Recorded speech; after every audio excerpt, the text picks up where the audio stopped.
Ah, Revolução Francesa. Só de ouvir esse nome já dá um frio na espinha na hora da prova, não é? Um monte de nomes, datas, fases. Como é que a gente organiza isso tudo? Olha, a ideia aqui é ir direto ao ponto. A gente vai focar no que é essencial para entender de uma vez por todas e, claro, mandar bem na avaliação. Pois é, a quantidade de informação pode assustar, é verdade. Mas o segredo, a dica de ouro, é focar no que realmente importa. E é exatamente isso que a gente vai fazer aqui, seguindo aquela estrutura clássica que sempre aparece nas provas: as causas, os acontecimentos centrais e, claro, as consequências. Então, o nosso roteiro é bem simples e lógico. Primeiro, a gente vai ver como estava a França antes da crise. Depois, vamos entender as causas da Revolução, passar pelas fases principais, analisar o legado que ela deixou e, para fechar, aquele resumão focado em como isso cai na prova. Ok, então vamos lá. Para a gente entender a explosão que foi a Revolução, primeiro a gente tem que olhar para o barril de pólvora, né? Ou seja, como é que estava a França antes de 1789. E o resumo era um reino que estava prestes a desmoronar. A base de tudo isso era o que a gente chama de Antigo Regime. Tá, mas o que é isso na prática?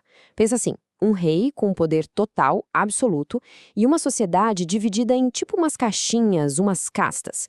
O lugar onde a pessoa nascia definia o destino dela, não o mérito. Esse conceito é fundamental, é a chave para entender todo o resto.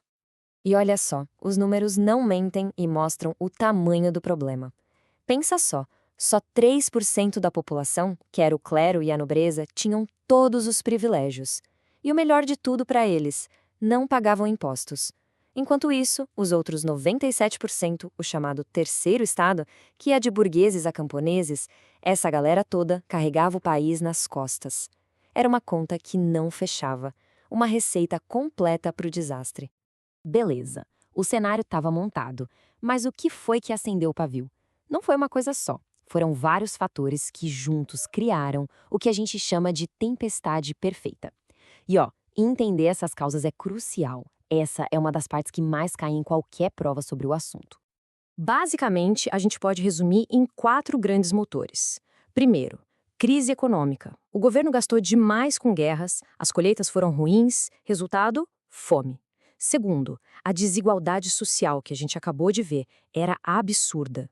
Terceiro, as ideias do iluminismo, falando de liberdade, igualdade, de que o poder vem do povo. E por último, uma inspiração que vinha de fora. Os Estados Unidos tinham acabado de ficar independentes, ou seja, era possível sim derrubar um rei. Junta tudo isso e pronto, uma combinação explosiva. Certo, a bomba estourou. A revolução começou. Mas é importante saber que não foi uma coisa de um dia para o outro. Foi um processo, sabe? Longo, cheio de reviravoltas e que a gente divide em fases bem claras. Entender essa linha do tempo é o segredo para não se perder no meio da história. Essa linha do tempo aqui vai ser o nosso mapa. A gente começa com a Assembleia Nacional, que foi uma tentativa de reformar tudo. Depois, uma fase mais moderada, a monarquia constitucional. Aí o negócio fica radical de vez na convenção. E por fim, tentam acalmar as coisas no diretório. Vamos passar por cada uma dessas etapas agora. E tudo começa com o evento que é talvez o maior símbolo da Revolução, a queda da Bastilha. A Bastilha não era só uma prisão, era o símbolo do poder do rei, da opressão. Quando o povo a derrubou em 14 de julho de 1789, foi um recado claro: agora não tem mais volta. Foi ali que o povo tomou as rédeas e começou a desmontar todo aquele sistema de privilégios. E o espírito dessa primeira fase foi eternizado num documento que mudou o mundo: a Declaração dos Direitos do Homem e do Cidadão. A primeira frase já diz tudo: os homens nascem e são livres e iguais em direitos. Isso resume a ideia toda. Era um conceito de igualdade perante a lei, uma coisa totalmente revolucionária para a época. E olha, essa declaração é figurinha carimbada em questão de prova, viu? Aí, num segundo momento, tentaram uma espécie de meio termo. A França virou uma monarquia constitucional. Ou seja, o rei continuava lá, mas agora o poder dele era limitado por uma constituição. O problema? O próprio rei Luís XVI não engoliu essa história. Ele tentou fugir do país, foi pego no pulo, e essa tentativa de fuga foi vista como uma traição. Ali, a confiança no rei acabou de vez. E com o rei desacreditado, a revolução entra na sua fase mais radical, mais sangrenta. A monarquia é abolida e a república é proclamada.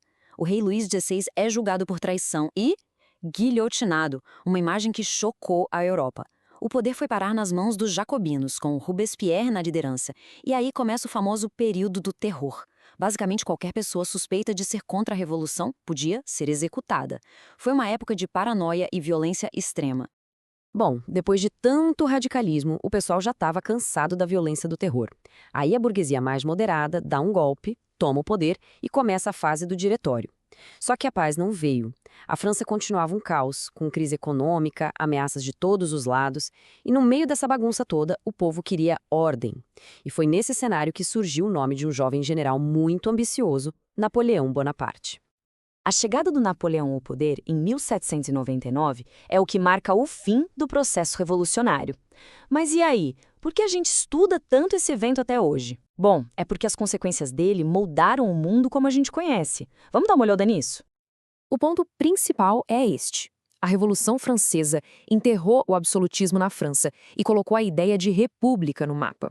E os ideais de liberdade, igualdade e fraternidade não ficaram só lá na Europa, não. Eles viajaram o mundo, atravessaram o oceano e serviram de inspiração para um monte de movimentos. Inclusive aqui no Brasil, como a Inconfidência Mineira e a Conjuração Baiana. E agora chegamos na parte prática, o que todo mundo quer saber. Como é que isso tudo cai na prova? Vamos fazer um resumão focado nos 3 pontos que as avaliações sempre cobram. Olha só, essa tabela aqui é o mapa da mina para qualquer prova. De um lado, as causas que levaram à Revolução, a crise, a desigualdade e o iluminismo. No centro, as 4 fases do processo.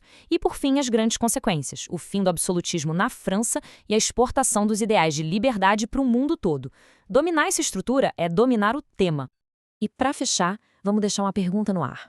Uma daquelas que vão além do decoreba e pedem um pensamento mais crítico, sabe? Tipo de questão discursiva. Napoleão, ele foi o herdeiro que consolidou as conquistas da Revolução ou foi o traidor que virou um imperador autoritário? Pensar sobre isso é a melhor maneira de mostrar que se entendeu a fundo a complexidade desse evento, que, convenhamos, é fascinante.